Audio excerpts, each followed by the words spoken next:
অনেক মিস্ত্রি ভাইরা মিস্ত্রি দাদারা জিজ্ঞাসা করে যে দাদা রোডের ওজন আমরা কীভাবে বার করব। আমরা যে কাজ করি আমরা তো দিন হাজিরায় কাজ করি, অনেক সময় কন্ট্রাক্টে কাজ করলে আমরা একটা হেসকা কন্ট্রাক্ট নিয়ে নিই। তো অনেক সময় মালিক বা যারা কন্ট্রাক্টর আছে তারা বলে তোমরা ওজন হিসেবে রড বাইন্ডিংয়ের কাজটা কন্ট্রাক্ট নিই, রড বাইন্ডিং যারা রড মিস্ত্রি। তো সেক্ষেত্রে রোডের ওজন আমরা কিভাবে বার করব। একটা স্ল্যাবে তো একটা রড নয়, হাজার হাজার রড বিছানো হয়। বিম বাইন্ডিং করলে সেখানে অনেক মোটা মোটা রড, অনেক রিং তৈরি করে বিম বাইন্ডিং করা হয়। তো যখন স্ল্যাব বাইন্ডিং করা হয় বা বিমের খাঁচা তৈরি করা হয়, সেখানে তো আর একটি গোটা রড দিয়ে তৈরি করা হয় না, রড কাটিং করে করে করে সাথে স্ল্যাব বাইন্ডিং করা হয়, বিম তৈরি করা হয়। তো সেক্ষেত্রে কিভাবে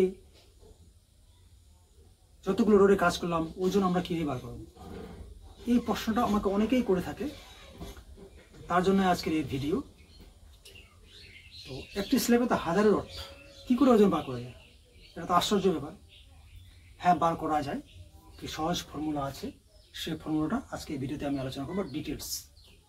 এবং একটি স্ল্যাবে রড যখন বাইন্ডিং করবেন, সেই স্ল্যাবেরও কীভাবে আপনারা একদম নির্ভুলভাবে ওজন বার করতে পারবেন, যে কত কুইন্টাল কত টন আপনারা রড বাইন্ডিংয়ের কাজ করলেন।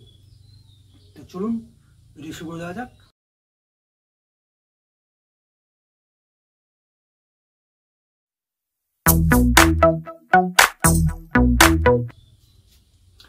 তো রডের ওজন বার করতে গেলে একটি সহজ ফর্মুলা আছে। তো এই ফর্মুলা বার করতে হলে ক্যালকুলেটরের প্রয়োজন হয়ে থাকে। তো সবার হাতে মোবাইল আছে, মোবাইলে ক্যালকুলেটর থাকে, সেখান থেকে আমরা এই ফর্মুলাটি ব্যবহার করে রডের ওজন খুব সহজেই বার করতে পারবেন। তো কিভাবে রডের ওজন আমরা বের করব? তো ফর্মুলা হলো ডি ইন্টু ডি, তা ডায়া ইন্টু ডায়া ভাগ 162 গুণ 12। আমি বাংলায় বলছি, ডি গুণ ডি ভাগ 162 গুণ 12। এই ডি কি, এই দুটো ডি কি, তার মাঝে গুণ কেন? ডি হলো ডায়া, অর্থাৎ কত এমএম এর রড আপনারা কত এমএম এর রডের ওজন বার করতে চাচ্ছেন। আমি ধরে নিলাম 12 এমএম রডের আপনারা ওজন বার করতে চাচ্ছেন। তাহলে ডি থেকে ডায়া কত? 12। তাহলে 12 গুণ 12 ভাগ কত আছে? 162 গুণ 12। এই 12 কি? এই 12 হলো একটি রড লম্বায় 12 মিটার হয়ে থাকে। 162 হলো এই ফর্মুলার একটা সংখ্যা।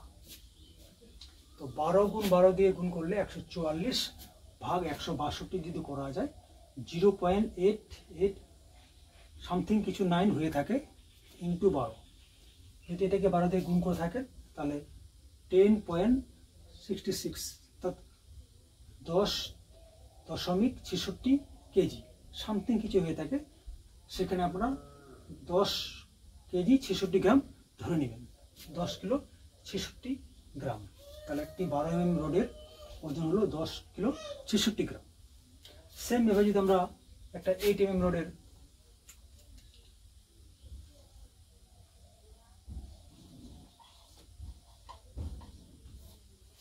ওজন বের করে থাকি, তাহলে কি করবেন আপনারা? 8 গুণন 8 ডিভাইডেড 162 ইন্টু 12, অর্থাৎ 8 গুণন 8 ভাগ 162 গুণ 12।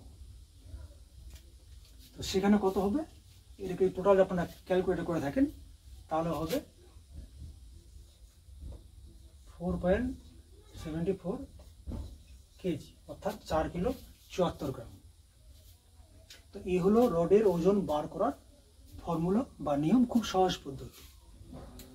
তো এরপরে আপনাদেরকে দেখাবো যে আপনারা যে স্ল্যাব বাইন্ডিং করলেন, একটা স্ল্যাব, তো স্ল্যাবে তো অনেক হাজারো রড থাকে। তো স্ল্যাবের রডের ওজন কীভাবে বার করবেন আপনারা? এতে গেলে একটি রডের ওজন। তো স্ল্যাবে তো আমরা মানে গোটা রড বিছিয়ে করা হয় না, সেখানে কাটিং করে করে 10 ফিট 12 ফিট 8 ফিট 6 ফিট।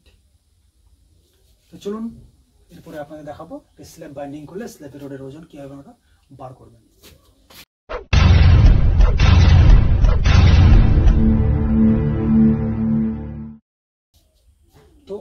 যখন স্ল্যাব বাইন্ডিং করবেন কিভাবে রডের ওজনগুলো আপনারা বার করবেন। তারপর ধরে নেন 10 মিটার বাই 6 মিটার একটি আপনারা স্ল্যাব বাইন্ডিং করছেন কত 8 mm রড দিয়ে।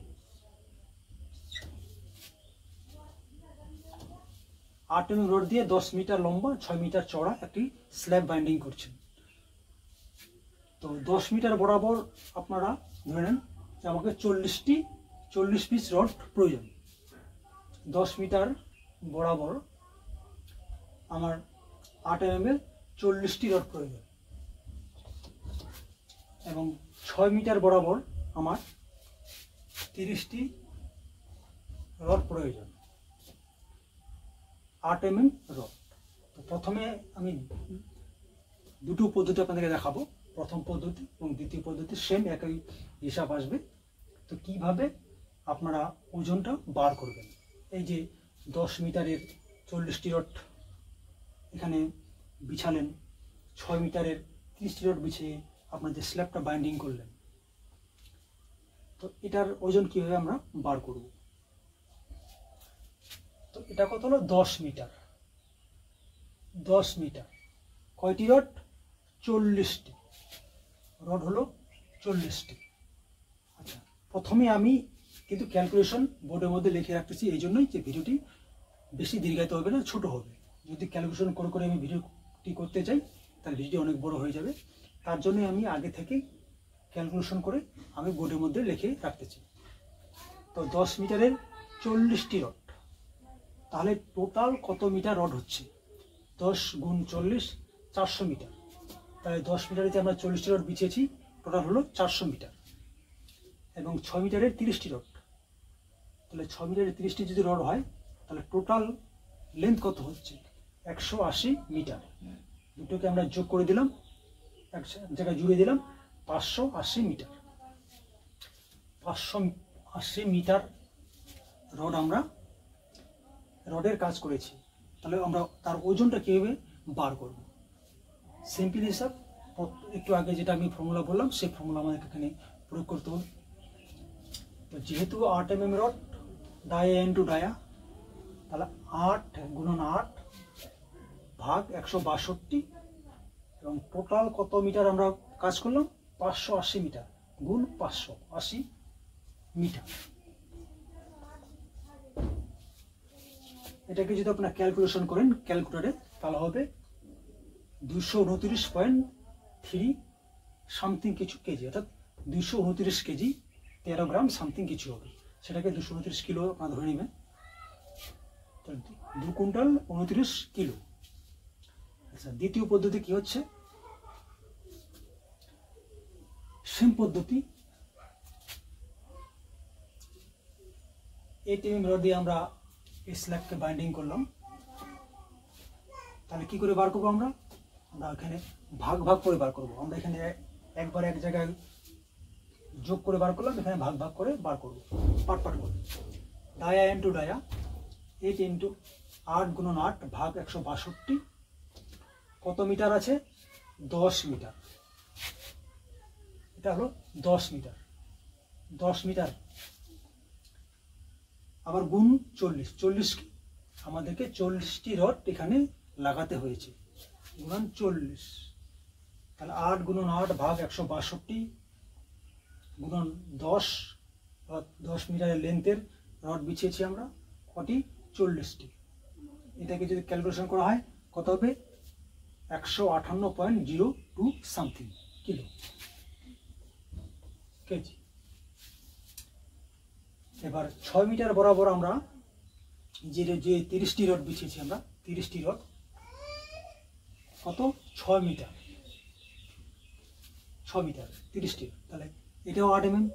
তাহলে 8 গুণন 8 ভাগ 162 গুণন 6 মিটার গুণ 30, মানে 30টি রড বিছিয়েছি। এটাকে যদি আপনারা ক্যালকুলেশন করেন বা ক্যালকুলেশন করা যায় তাহলে হবে 71.11 সামথিং কেজি। এটাকে আমরা যোগ করে দিলাম, পাস করে দিলাম, তাহলে 213 যোগ করলে 1 তো 1এই, 8 আর 1 9, 7 5 12, হাতে 1 থাকলো 2, তাহলে 200 29 কিলো.13 গ্রাম সামথিং। তাহলে সেম রেজাল্ট। তো আপনাদেরকে দুটোর মধ্যে কোনটা ভালো সেভাবেই ক্যালকুলেশন করবেন।